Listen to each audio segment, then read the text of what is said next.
শাশুড়ি বৌমা মিলে সকাল সকাল এই যে পুজোর জোগাড়পাতি করতে লেগে পড়েছি। আজকে ছিল আমাদের বাড়িতে লক্ষ্মী পুজো। না শুধু লক্ষ্মী পুজো বললে ভুল হবে, আজকে কিন্তু ছিল তার সাথে বিশ্বকর্মা পুজো। আজকে সারাদিনটা কিভাবে কাটালাম না কাটালাম সবটাই এই ব্লগে শেয়ার করছি। তো চলো ব্লগটা প্রথম থেকে শেয়ার করি। এভরিওয়ান, সবাই কেমন আছো? আশা করছি সবাই ভালো আছো, আর আমিও ভীষণ ভালো আছি। সকাল সকাল ঘুম থেকে উঠে স্নান করে এই যে চলে এসেছি ঠাকুর ঘরে। আজকে দিনটা ছিল ভাদ্র মাসের সংক্রান্তির দিন। প্রত্যেকবার এই দিনটাতেই হয় আমাদের বাড়িতে লক্ষ্মী পুজো। শুধুমাত্র এই দিনটা বলে না, বছরে মোট 3 বার হয় এই পুজো। আচ্ছা, আমাদের বাড়িতে তো হয়, তবে তোমাদের কার কার বাড়িতে এই পুজোটা হয় অবশ্যই কিন্তু কমেন্ট করে জানিও। কিন্তু প্রথমেই বললাম শুধু লক্ষ্মী পুজো বলে না, আজকের দিনটাই কিন্তু বিশ্বকর্মা পুজোও ছিল। দেখো দেখতে দেখতে দুর্গা পুজোটা কিন্তু চলে এলো। মাঝে মাঝে ভাবলেই কেমন একটা লাগে যে দেখতে দেখতে একটা বছর কিভাবে কেটে গেল। তবে যাই বলো তাই বলো, আসার আগের আনন্দটাই কিন্তু বেশি, কারণ পুজো চলে এলে কিভাবে দিনগুলো কেটে যাবে কিছুই বুঝে উঠতে পারবো না। তার থেকেও বড় কথা, পুজো শেষ হয়ে গেলে না মনটাও ভীষণ খারাপ হয়ে যায়। বিশ্বকর্মা পুজো হয়ে গেল, তার 3-4 দিন পরই তো মহালয়া, আর তার তো 1 সপ্তাহ বাদেই হচ্ছে পুজো। তবে এই পুজোর আগে যে এতটা ব্যস্ত হয়ে উঠবো সেটাও বুঝতে পারি। ভিডিওরও প্রচুর চাপ বেড়েছে, তার সাথে সবকিছু মিলিয়ে একদম গোলমাল পেকে যাচ্ছে। বিশেষ করে পুজোর আগেও কয়েকটা অনুষ্ঠান আছে, আবার পুজোর পরেও কয়েকটা অনুষ্ঠান আছে, আর সবটাই আমার বাবার বাড়ির ওখানে। তো সব মিলিয়ে মানে এতটা চাপে আছি, মানে কি বলবো তোমাদের। আর 2-1 দিন বাদে যাচ্ছি বাবার বাড়ি। তোমরা যেদিন এই ব্লগটা দেখবে তার আগেই আমি বাবার বাড়ি পৌঁছে যাব। কারণে যাচ্ছি না যাচ্ছি আশা করি হয়তো অনেকেই জেনে গেছো, আবার অনেকেই হয়তো জানোনি। তবে খুব তাড়াতাড়ি অনেক ভিডিও আসছে, তোমরা দেখতে পাবে। তোমাদের সাথে এতক্ষণ ধরে বকবক করতে করতে এদিকে কিন্তু আমার আর মায়ের পুজোর জোগাড় মোটামুটি কমপ্লিট। এই লক্ষ্মী পুজোটা আবার আমার বাবার বাড়িতে নেই। শুধু তাই না, আমি শ্বশুর বাড়িতে আসার আগে সত্যি কোনোদিন দেখি, সেই জন্য বিয়ের প্রথম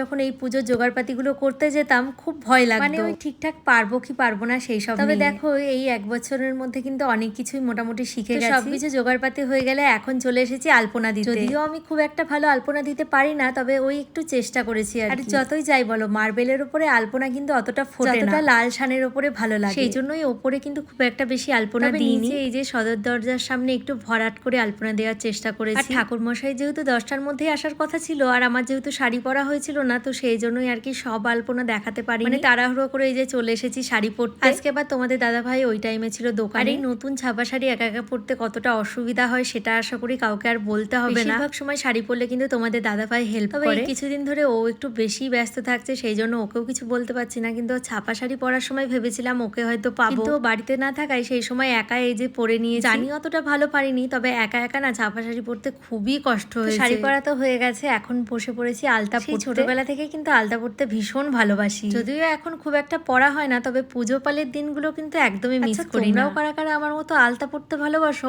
অবশ্যই কিন্তু জানিও। আগে হয়তো তোমরা দেখেছো হাত দিয়েই কিন্তু আলতা পরে নিতাম, যদিও হাত দিয়ে পরাটা বেশি ভালো হয়। হাত দিয়ে পরলে যেভাবে সারা হাত মেখে যেত, সেই জন্যই এখন থেকে চেষ্টা করছি বাডস দিয়েই আলতা পরা। আলতা পরা হয়ে গেলে এখন ভাবলাম নুপুরটাও পরে নিই। নুপুরটা মাঝখানে সবসময় পরে থাকতাম, কিছুদিন আগেই আর কি পরিষ্কার করার জন্য খুলেছি, তারপরে আর পরা হয়নি। আর এদিকে কিন্তু তোমাদের দাদাভাই বাড়িতে চলে এসেছে। এই কদিনও একদমই সময় পাইনি গাড়িটা গ্যারেজে দেওয়ার, যেহেতু বিশ্বকর্মা পুজো ছিল, গাড়ি তো ধুতেই হবে। তো সেই জন্যই আর কি আজকে একা একা এই যে ধুয়ে নিচ্ছে, কিচ্ছু করার নেই। আমাদের তো বেহাল অবস্থা। সকাল 10টার দিকে যেহেতু ঠাকুর মশাই আসবে বলেছিল, সেই জন্য 7 সকালে উঠেই কিন্তু আমি আর মা সমস্ত জোগাড়পাতি কখন করে রেখে দিয়েছি। আর এইদিকে ঠাকুর মশাই এসে পৌঁছায় 12টার দিকে, মানে আধ ঘন্টা থেকে 1 ঘন্টা হলে মানা যায়, পুরোপুরি 2 ঘন্টা লেট। করবো বসে বসে একটু বোর হচ্ছিলাম। তারপরেই দেখি সই 12টার দিকে এই যে ঠাকুর মশাই এসে পড়েছে। পুজোও কিন্তু এইদিকে শুরু হয়ে গেছে। তোমাদের দাদাভাই যেহেতু নিচে গাড়ি ধুচ্ছিল, সেই জন্য খুব একটা ভিডিও ক্লিপ নিতে পারিনি। পরে লক্ষ্মী পুজো হয়ে গেলে এইদিকে একটু গাড়ির পুজোও দিয়ে দিল ঠাকুর মশাই। যদিও পরে তোমাদের দাদাভাই আবার গাড়ির পুজো দিয়েছে। এটা শুধু এবার বলে না, প্রত্যেকটা বাড়িও তাই করে। ঠাকুর মশাই চলে গেলে এইদিকে আমি ইনভাইটার থেকে শুরু করে বাকি যেই সমস্ত জিনিসপত্র ছিল সেগুলোকেও পুজো দিয়ে নিলাম। তারপর এখন ঠাকুর ঘরে এসেছি, ঠাকুর প্রণাম করে এই যে ধূপগুলো ভালো করে দেখে সারাদিন যেহেতু উপোস আছি, তারপর আবার ওপর নিচ করা হয়েছে।